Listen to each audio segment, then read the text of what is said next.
Hey, welcome back to Inside the Vandals. Now, the women's soccer team off to a fantastic start in the Big Sky Conference, and it might have something to do with their new head coach, Ryan Pavel, with the story there. For the Vandal women's soccer team, a new season means new players and a new coach. Derek Pittman, a man from Owasso, Oklahoma, steps into his first season as the Vandals head coach, trying to instill his coaching philosophies into a young squad. Pittman's team, which consists of 18 freshman sophomores and only 4 junior seniors, started off the season slow as Pittman was getting a feel for his new squad. For us, one thing we wanted to come in and try to do the best we could to change the culture in the sense of getting those players to believe in themselves. I don't think it was a culture necessarily of anything poor. It was just a matter of getting the players to believe in their own abilities. And so that was something that we talked a lot about, that we want to make sure we instilled in our players, that pride in being a Vandal, that pride in just every time you step across that line and you put on that jersey, is that there's something special about that. And you want to go out there and not only represent yourself, but you want to represent our program, represent our university in the right way, and take a lot of pride to go out and do those. Though it was a rough start for the Vandals prior to conference play, the young squad has shown resilience, starting off 4-1-1 in conference play, with their only loss coming from an overtime defeat. Our number one goal is pretty simple. We want to win a Big Sky championship. And we've talked about that with our players. We've talked about that with recruits, that we feel that, again, with Dr. Spear's vision, with the resources we have, being in the Big Sky, knowing what we can do from a recruiting standpoint, as well as the players that we have now, I feel that there's no doubt that we can win a Big Sky championship. Whether that's this year or whether that's 2 or 3 years from now, I think that goal is realistic. Realistic it is, as the Vandals are off on a hot start, sitting in second place in the Big Sky Conference, only behind the University of Montana, who overcame the Vandals this weekend in overtime to remain undefeated in the conference. Pittman's recent success with the Vandals is nothing new to him. For the last 4 years, he spent his time as Gonzaga University's associate head coach, where in his first season with the Bulldogs, they found themselves competing for a spot in the NCAA tournament after only being ranked 7th in the conference for the preseason polls. After the 4-year stint at Gonzaga, Pittman decided it was time to move on. He sat down with athletic director Dr. Rob Spear, and Pittman says he likes the vision Spear has for not only the soccer program, but Vandal athletics as a whole. But it wasn't only soccer that attracted him to the University of Idaho. From a personal standpoint, it's just been a terrific fit for our family. My wife and I really looked at it very hard. We loved the small college town. We were fortunate enough to live in Jonesboro, Arkansas, where Arkansas State is, when I was a head coach there. And we just loved that small town feel. And so the opportunity to move to Moscow and be able to raise our 2 daughters here from a personal standpoint has just been absolutely tremendous, and a place that we hope to be for a long time, because family is one of my core values and my faith and kind of who I am as a person. And so it gives us an opportunity to kind of have the best of both worlds, for me to chase my professional dreams, but also have the lifestyle that we want for our family, for sure.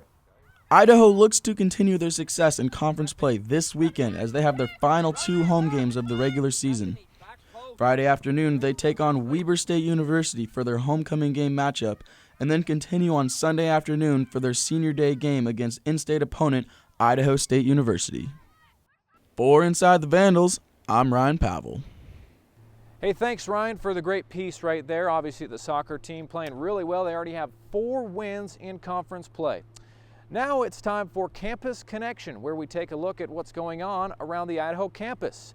And in this week's story, a group of educators traveling the country right now trying to change the way that the country thinks about their food.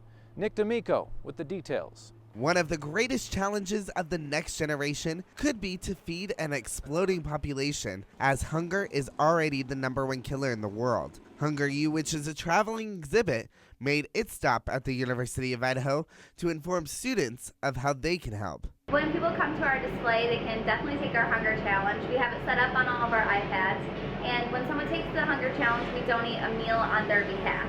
It's 5 questions, only takes a couple minutes, and hopefully they learn something about hunger, and then we'll donate a meal. Traveling all across the United States, Hunger U is a way to get college students talking about change. This tour started in Utah and we're ending in Wisconsin.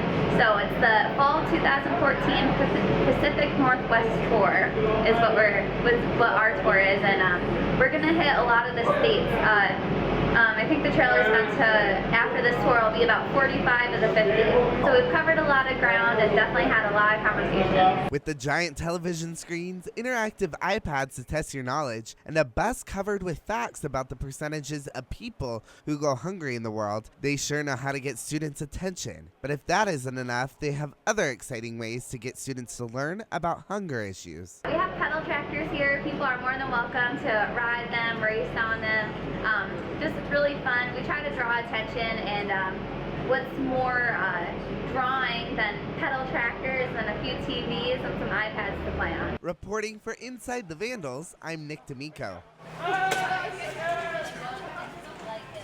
Hey, thanks, Nick. Great story right there. Also on campus this week, you want to learn how to fix a bike? Well, there's actually a group that comes on campus to show people how to fix their bikes. Nick D'Amico, once again, has the story. Everyone has struggled with finding a parking spot on the University of Idaho campus.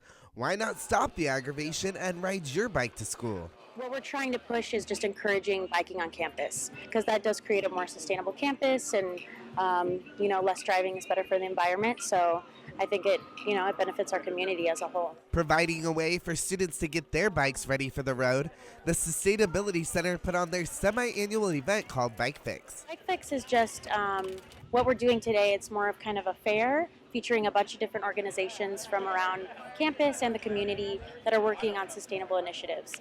And it's also just a way for us to give back to the campus by providing free tune-ups for students. Colin from Rolling Hills Bike says that when it comes to bike maintenance, safety always comes first. Yeah, we're going to make sure safety is our first priority, making sure the brakes work properly, making sure the bike's not going to be falling apart in any way due to unforeseen circumstances. So we want to make sure that the brakes are going to be able to stop the person, and that all the bits that are attaching pieces onto the bike are tight and ready to go. Many students bring their bikes to school but keep them tucked away because they are not maintained. The Sustainability Center wants to bring them out of the dark and get ready to ride. It's a bike fix, so if people aren't using their bikes, they're maybe tucked away in their garage, but they really want to start using it this year. It's just a great way for them to just get that free tune-up that they've been maybe, pushing off, and then they can ride their bike around campus. Reporting for Inside the Vandals, I'm Nick D'Amico. Hey, thanks, Nick. Well, Nick, as you can see, has been pretty busy lately doing a lot of pieces. We appreciate all his hard work.